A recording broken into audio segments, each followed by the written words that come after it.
Good day, we are Group 4, and today we will be discussing Exercise 14, which is the nervous system of the frog. To start, let us take a look at the objectives of this experiment. The first is to identify the major parts of the brain of the toad. The second is to identify and locate the sympathetic trunk and 10 pairs of spinal nerves in the toad. And the third is to identify the major parts observed in a cross-section of the spinal cord.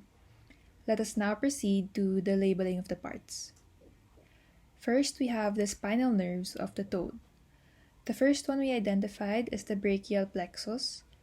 The first, second, and third spinal nerves unite to form this, which is in the shoulder and forelimb region. Which is in the shoulder and forelimb region. It functions to carry sensory and movement signals from the spinal cord to the arms and hands. Next, we have the fourth and fifth and 10th spinal nerves. The frog has a total of 10 pairs of spinal nerves as opposed to humans with 30 pairs. Let us now proceed to the dorsal aspect of the brain of the toad. First is the olfactory bulb, which is the recipient of information on smells coming from the nose and sends it to the brain. Next is the cerebral hemisphere, which regulates voluntary actions. Below that is the diencephalon, which is a depressed region. It is involved in the frog's vision and balance. Next, we have the two optic lobes, which are concerned with eye movement and sensation of sight. Next is the cerebellum, which controls automatic movements and maintains balance. Next is the medulla oblongata, which is the inverted triangular cavity. It regulates essential involuntary actions. Connecting the brain to the different parts of the body is the spinal cord. It also transmits signals to control movement. And lastly, the posterior end of the spinal cord is the cauda equina, which is the bundled up roots of spinal nerves. Now, let us take a look at the cross-section of the spinal cord. First, we have the posterior gray horn. This is in charge of sensory processing. Next is a central canal, which contains cerebrospinal fluid and runs through the spinal cord. And lastly, we have the anterior white column. This contains axons and serves as a conductor, processor, and sender of nerve signals throughout the spinal cord. Let us now move on to the guide questions. So the first question is, what could be the reason why the cerebellum of the frog or toad is relatively smaller compared to those found in birds and in mammals? So as we all know, the cerebellum is important for muscle, for coordination, for learning, and for memory. The cerebellum of frog and toads is relatively smaller because of the fact that frogs have simpler lifestyle compared to those found in birds and mammals. To further explain, the large cerebellum of birds and mammals might be due to the need for precision motor control as opposed to timing in these species, making it more likely that they would require an accurate internal representation of the body's movements. On the other hand, frogs are largely aquatic animals that live in an environment where adaptation towards precise motor control is less critical than adjusting for changes in water resistance. Therefore, their brains may rely on simpler strategies. For question number 2, the number of spinal nerves in frog tadpole is 40 pairs as opposed to the number of spinal nerves in the adult frog. What possible factors could dictate or influence the number of spinal nerves in animals? So, the number of spinal nerves in animals varies considerably.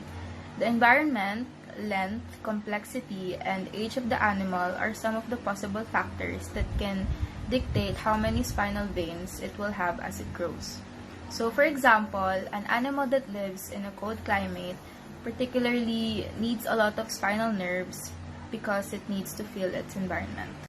Hi, I'm Elena Jen L. Garcia, and here is question number 3. Unlike amphibians, reptiles, birds, and mammals, including humans, have 12 pairs of cranial nerves instead of 10 pairs. Research on the 12 pairs of cranial nerves in humans. Fill up the table below by classifying them whether they are purely sensory or afferent, purely motor or efferent, or mixed nerves. Indicate their functions and innervation as well. So for the first cranial nerve is olfactory. It is purely sensory. It transmits the sense of smell to the nasal cavity. Next is optic. It is purely sensory as well. It transmits the visual signs from the retina of the eye to the brain. Next is oculomotor. It is purely motor, and it is collectively perform most eye movements, also innervates the sphincter, pupillae, and muscles of the ciliary body. Next is trochlear. It is purely motor as well and innervates the superior oblique muscles which depresses, abducts, and intorts the eyeball. Next is trigeminal. It is mixed nerves. It receives sensations from the face and innervates the muscles of mastication. Next is abducent or abducens. It is purely motor, and it innervates the lateral rectus which abducts the eye. Next is facial. It is mixed nerves and it provides motor innervation to the muscles of the facial expression. Next is vestibulonuclear. It is purely sensory and it mediates sensation of sound, rotation, and gravity, and it is essential for balance and movement. Next is glossopharyngeal. It is mixed nerves and it receives taste from the posterior one-third of the tongue, and it provides secretomotor innervation to the parotid gland, and it provides innervation to the stylopharyngeus. Next is vagus. It is mixed nerves and it supplies branchiomotor innervation to the most laryngeal and pharyngeal muscles. Next is accessory. It is purely motor and it controls the sternocleidomastoid and trapezius muscles, and it overlaps with function of the vagus nerve. And lastly, the hypoglossal. It is purely motor and it provides motor interventions to the muscles of the tongue and glossal muscles. It is important for swallowing and speech articulation.